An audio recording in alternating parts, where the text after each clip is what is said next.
શ્રી વિદ્યાવિહાર પ્રાથમિક શાળા ઓનલાઈન એજ્યુકેશનમાં તમારું સ્વાગત છે. ધોરણ 8 વિષય વિજ્ઞાન અને ટેકનોલોજી, પાઠ નંબર 11 બળ અને દબાણ, ભાગ 1 વિશે આજે આપણે જાણકારી મેળવશું. નમસ્કાર વિદ્યાર્થી મિત્રો. ધોરણ 8માં પાઠ નંબર 11 બળ અને દબાણ. બળ એટલે ફોર્સ, દબાણ એટલે પ્રેશર. તો આ પાઠમાં આપણે બળ અને દબાણ વિશે જાણકારી મેળવવાની છે. તો જોઈએ, પહેલો પ્રશ્ન છે, બળ એટલે શું? જુદા જુદા ઉદાહરણો વડે તેની સમજૂતી આપો. હવે આપણે બળ એટલે શું તેની વ્યાખ્યા અને બળના જે ઉદાહરણો છે તેના વિશે જોવાનું છે. તો પહેલા વ્યાખ્યા જોઈએ.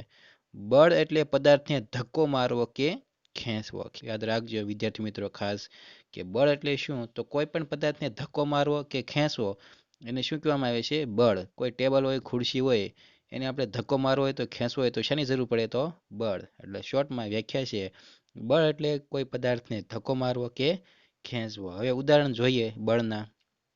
પહેલું, ટેબલ પર પડેલ પુસ્તકને ગતિ કરાવી. હવે ટેબલ પર જે પુસ્તક પડ્યું છે તે ઓટોમેટિક જાતે તો કે ગતિ કરશે નહીં. આપણે એને બળથી વડે ધક્કો મારશું ત્યારે તે પુસ્તક છે એ ગતિ કરશે.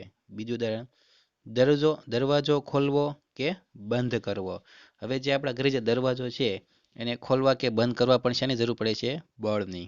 ત્રીજું, ક્રિકેટ બોલને બેટ વડે ફટકારવો. તો જે ક્રિકેટ આપણે રમીએ છીએ બેટ દ્વારા બોલને સિક્સર મારવા માટે છે આપણે બળનો ઉપયોગ કરીએ છીએ. આગળનું ઉદાહરણ, સામાન ભરેલ ગાડાને ચલાવવું. હવે વજનદાર જે સામાન ભર્યો હોય ગાડામાં તેને બળદો દ્વારા જે બળ લગાવીને ખેંચવામાં આવે છે. તો આ હતા બળની વ્યાખ્યા અને તેના ઉદાહરણો. જોઈએ આગળ. ઉપરના ઉદાહરણોમાં જણાવેલી દરેક ક્રિયાઓને ધક્કો મારવો કે ખેંચવું એવા જૂથમાં વહેંચી શકાય. હવે જે આપણે ઉદાહરણ જોયા એ એવા ઉદાહરણ છે એમાં દરેક ક્રિયાઓમાં છે અમુકને ધક્કો મારવો પડે છે અથવા ખેંચવું પડે છે. આમ ઉપરના ઉદાહરણો પરથી બળ વિશેનો ખ્યાલ આપણને સ્પષ્ટ થાય છે. ટૂંકમાં કોઈ પણ વસ્તુને છે ખેંચવા કે ધક્કો મારવા માટે છે શાની જરૂર પડે છે? બળ. અને બળ એટલે શું? કે પદાર્થને ધક્કો મારવો કે ખેંચવો. તો આ હતી બળની વ્યાખ્યા અને એના વિવિધ ઉદાહરણો. ત્યારબાદ આગળનો પ્રશ્ન છે, બળો બે પદાર્થો વચ્ચેની આંતરક્રિયાને લીધે ઉદ્ભવે છે, સ્પષ્ટ કરો. હવે પ્રશ્ન થાય કે બળ કેવી રીતે ઉત્પન્ન થાય છે? તો બે પદાર્થો છે એના વિશે જે આંતરક્રિયા થાય એના લીધે હું બળ ઉત્પન્ન થાય છે. તો જોઈએ પ્રશ્ન. પહેલો પોઈન્ટ, ધારો કે એક માણસ સ્થિર કારની પાછળ ઊભો છે. હવે કોઈ એક માણસ છે એ બંધ પડેલી જે કાર છે 4 વ્હીલ એની પાછળ ઊભો છે. અહીં કાર માણસની હાજરી લીધે ગતિ કરતી નથી. અહીં આ જે કાર છે એ માણસ હોવાના કારણે છે એની હાજરી લીધે છે આ કાર છે ગતિ કરતી નથી. બીજો પોઈન્ટ, હવે આ માણસ પણ સ્થિર કારને પાછળથી જોરથી ધક્કો મારે છે.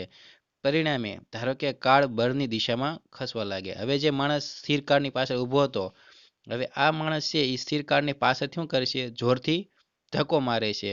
એના લીધે આ કાર છે એ બળની દિશામાં શું કરે છે? ખસવા લાગે છે. ત્રીજો પોઈન્ટ, અત્રે એટલે કે અહીં કારને ખસેડવા માટે માણસને બળ લગાડવું પડ્યું. હવે જે કાર જે સ્થિર હતી એને માણસે ધક્કો માર્યો એટલે કાર છે એ બળની દિશામાં આગળ ચાલવા લાગી. એટલે બળને શું લગાવવું પડ્યું? માણસને બળ ફોર્સ કરવો પડ્યો.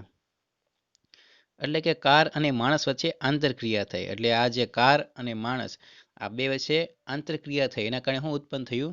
બળ. જેના પરિણામ સ્વરૂપે કાર ગતિમાં આવે છે. તો આ ઉદાહરણ સમજાવે છે કે બે પદાર્થો વચ્ચે થતી આંતરક્રિયાને લીધે બળ ઉદ્ભવે છે. એટલે શોર્ટમાં કે કાર અને માણસ આ બે વચ્ચે આંતરક્રિયાને કારણે શું ઉત્પન્ન થાય છે? તો બળ. જે સ્થિર કાર હતી એ એમનામ છે ચાલે નહીં, પણ માણસે જે ધક્કો માર્યો એટલે કાર અને માણસ વચ્ચે જે આંતરક્રિયા લીધે શું ઉત્પન્ન થયું? બળ ઉત્પન્ન થયું. એટલે ખાસ યાદ રાખજો કે પદાર્થ કોઈ પણ હોય, કોઈ પછી ટેબલ હોય, ખુરશી હોય કે કાર હોય, અને આપણે જે બળ કરીએ એના વચ્ચે એને આંતરક્રિયા થાય એટલે શું ઉત્પન્ન થાય? બળ. બે પદાર્થો જે આંતરક્રિયા થાય એના કારણે બળ ઉત્પન્ન થાય છે. ત્યારબાદ ત્રીજો પ્રશ્ન, કે એક પદાર્થ પર બે બળો એક દિશામાં લાગે અને પરસ્પર વિરુદ્ધ દિશામાં લાગે તો પરિણામી બળ કેવી રીતે શોધી શકાય? હવે એક પદાર્થ છે એની પર બે બળ છે એ એક જ દિશામાં લાગે અને પરસ્પર જે વિરુદ્ધ દિશામાં લાગે તો પરિણામી બળ કેવી રીતે શોધી શકાય? તો જોઈએ કે એક પદાર્થ પર બે બળો એક દિશામાં લાગે. એક પદાર્થ હોય એ બે બળો છે સામે સાઈડ ને આ સાઈડ એક બે દિશામાં લાગે તો પરિણામી બળ એ બે બળોનો સરવાળો કરવાથી મળે. એટલે સામેનું બળ અને આ સાઈડનું બળ બેનું શું કરવાનું? સરવાળો કરવાનો. એક પદાર્થ પર બે બળો પરસ્પર વિરુદ્ધ દિશામાં લાગે તો પરિણામી બળ એ બંને સરળનો શું કરવો? તફાવત કરવાથી મળે. સમાન બળ એક દિશામાં હોય તો એનો બંને શું કરવાનો? સરવાળો કરવાનો.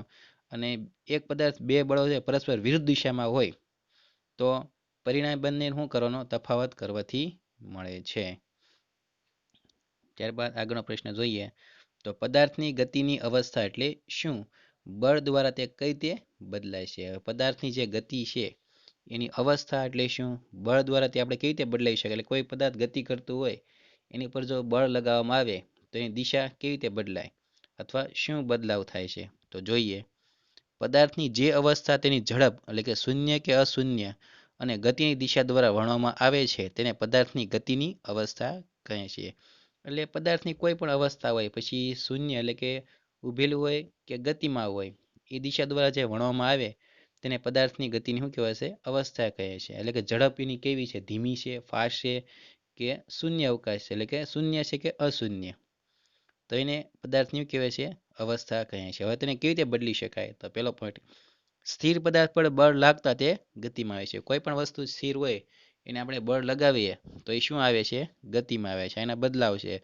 કોઈ બોલ પડ્યો હોય ક્રિકેટનો શાંત એને આપણે જે ધક્કો મારશો એટલે બોલ છે શું આવશે? ગતિમાં આવશે. એટલે કે સ્થિર પદાર્થને બળ લગાવતા શું આવે છે? ગતિમાં આવે છે. ખૂબ આઈએમપી પ્રશ્ન છે આ. બીજો પોઈન્ટ ગતિમાન પદાર્થની ગતિની દિશા બળ લાગતા તેની ઝડપ વધે છે અને વિરુદ્ધ દિશામાં બળ લાગતા ઝડપ ઘટે છે. હવે ગતિમાન જે પદાર્થ છે એને આપણે બળ લાગતા એના દિશામાં છે એ ઝડપ વધારો થાય છે અને જે વિરુદ્ધ દિશામાં છે એ રોકતા એટલે શું થાય? ઝડપ ઘટે છે. કોઈ ક્રિકેટરે દડાને છે શોટ માર્યો હોય એટલે એ વિરુદ્ધ દિશામાં આપણે એને હાથ આડા રાખશું તો એ દડાની જે ગતિ છે એ એકાએક શું થાય છે? ઝડપ ઘટી જાય છે અને પાછળથી આપણે ઝડપ મારતા એની ઝડપ વધે છે. આગળનો પોઈન્ટ ગતિમાન પદાર્થ પર બળ લાગવાથી તેની ગતિ દિશા બદલાય છે. એટલે ગતિમાન જે વસ્તુ છે એની પર આપણે બળ લગાવવાથી એની દિશા બદલાવી શકાય છે. એટલે કે કોઈ ફૂટબોલર છે એ મેચ રમતા હોય અને એની ગતિની દિશા છે એના પગ અથવા હાથ વડે છે એ ગતિમાન વસ્તુની દિશા આપણે બદલી શકીએ છીએ આપણે બળ દ્વારા. તો આમ બળ લગાડવાથી પદાર્થની ગતિની અવસ્થા બદલાય છે. એટલા પોઈન્ટથી છે એ આપણે પદાર્થની ગતિની અવસ્થા બદલી શકીએ છીએ. ત્યારબાદ પાંચમો પ્રશ્ન ખૂબ જ મહત્વનો એમપી છે. એવા પરીક્ષામાં પૂછાય છે કે બળ દ્વારા ઉત્પન્ન થઈ શકતી અસરો જણાવો. કે બળ દ્વારા કેવી અસરો ઉત્પન્ન થાય છે? એટલે કે બળ દ્વારા કેવી રીતે ઉત્પન્ન થઈ શકતી અસરો. તો જોઈએ ખૂબ જ મહત્વનો પ્રશ્ન છે આઈએમપી. તો પેલો બળ પદાર્થને સ્થિર સ્થિતિમાંથી ગતિમાં લાવી શકે છે. તો બળ છે એ પદાર્થને સ્થિર સ્થિતિમાંથી ગતિમાં લાવી શકે. આ બળ દ્વારા ઉત્પન્ન થઈ શકતી પહેલી અસર છે. કોઈ પણ પદાર્થ જે સ્થિર છે એને બળ દ્વારા એટલે કે ફોર્સ કરવાથી વસ્તુ છે એ ગતિમાં લાવી શકીએ છીએ. બીજું જો પદાર્થ ગતિમાં હોય તો બળ તેની ઝડપમાં ફેરફાર એટલે કે વધારો કે ઘટાડો કરી શકે. જો પદાર્થ પહેલાથી જ ગતિમાં હોય તો આપણે બળ દ્વારા છે એ ઝડપને છે એ વધારી પણ શકીએ છીએ અને ઘટાડો પણ કરી શકીએ. એટલે કે તેની અવસ્થામાં ઝડપમાં ફેરફાર પણ કરી શકીએ, વધારો પણ કરી શકીએ અને ઘટાડો પણ કરી શકીએ. કોના દ્વારા? તો બળ દ્વારા.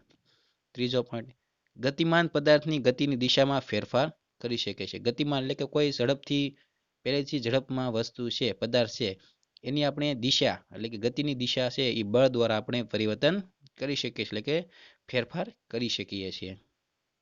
આગળનો પ્રશ્ન પદાર્થના આકારમાં ફેરફાર કરી શકે છે. આપણે બળ દ્વારા છે એ પદાર્થના આકારમાં પરિવર્તનમાં ફેરફાર કરી શકીએ છીએ. એટલે કે આપણે બળ દ્વારા છે એ બોલની છે એ આપણે દબાણ કરીએ તો એનો આકાર છે એ બદલી જાય. એટલે કે પદાર્થ છે એને બળ દ્વારા આકારમાં છે એ ફેરફાર કરી શકાય છે. તો ઉપરોક્ત બધી જ અથવા તેમાંથી થોડી અસરો છે બળ દ્વારા ઉત્પન્ન થઈ શકે છે. તો આ 5 અસરો છે એ આપણે બળ દ્વારા છે એમાં પરિવર્તન લાવી શકીએ. ખૂબ જ મહત્વનો આઈએમપી પ્રશ્ન છે, ખાસ યાદ રાખજો વિદ્યાર્થી મિત્રો. ત્યારબાદ છઠ્ઠો પ્રશ્ન છે, સંપર્ક અને અસંપર્ક બળો સમજાવો. ખાસ યાદ રાખવાનો છે, કોન્ટેક્ટ નોન કોન્ટેક્ટ ફોર્સ ખૂબ જ મહત્વનો છે. 2 માર્કમાં પૂછાય છે અવારનવાર પરીક્ષામાં કે સંપર્ક બળ એટલે શું અને અસંપર્ક બળ એટલે શું, ઉદાહરણ સાથે સમજાવો. તો જોઈએ પેલું સંપર્ક બળ, કોન્ટેક્ટ ફોર્સ.